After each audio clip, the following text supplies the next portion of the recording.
Hey, welcome to another video of things no one asked for. So today I'm actually going to go over gear and some hidden little information about them that might not be apparent the first time that you actually look at gear and start rolling gear. So to begin with, let's go ahead and go to a unit. So first thing, there are specific things on gear that cannot be there. Uh, what do I mean by this? It's, say we take a look at the sword here. So sword can't have defense stat on it as a substat. Note that it does have the flat attack here, but it can't have any defense. So it's not by chance that I don't have any defense stats for my swords. It's because they literally can't have it. Helmets. I actually forget what helmets can't have. I know that they are our flat health stat here that they are so familiar for. Also, fun fact: if you have good enough of gear, having no helmet on Arby makes it so he can die to some light attacks and then just instantly res before they're ready to kill him, which can be really helpful. You can really mess up a lot of people with stuff like that. For helmets, they can have attack stats, they can have defense stats, and I don't believe they can have health stats because they have health as a main. So I believe it's health stat that they can't have. And then obviously for chests, we have them as a flat defense, but they can still have your percentile defense. They can still have your health, but what they can't have is they can't have attack. So those are kind of our hidden stats that you don't have access to in your main left side 3.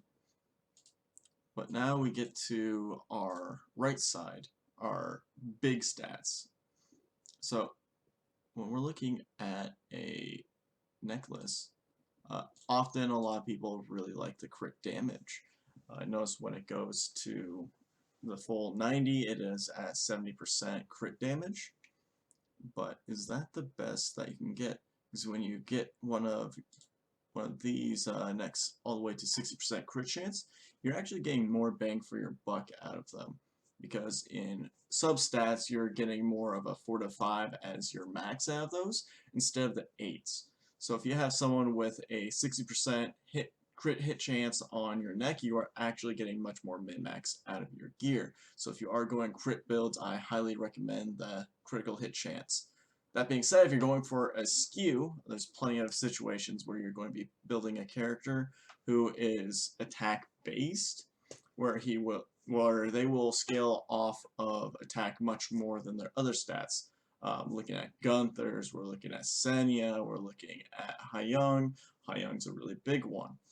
If you are trying to get as high as you can off of that, obviously you're going to disregard this min-max and you're going to go just for that percentile attack. You're just going to get more out of that. But the stats that only can be gotten on necks are your crit chance and your crit damage. Those are the only places that you're going to be able to get these as a main stat is here. Something that isn't quite apparent right off the bat. Something that they can't have is they cannot main stat effectiveness or effect resistance, and they also can't do speed, as those are exclusive to other pieces. What other pieces? Well, we're talking about rings. Rings, we got our main effect resistance stat here. You can't find that anywhere else. This is where you would get that. You would also have your effectiveness stat, which is also the exclusive for this. You don't get your crit damage, you don't get your crit chance here, you don't get your speed here. So this is where you would find that. Then obviously boots, you just have speed. So yeah, that's a little bit of hidden information that no one really comes out and tells you about. Yeah, I just figured this would be a fun little video to kind of talk about that and go over those kind of hidden stats. Hopefully it's helpful, and I hope you have a wonderful day.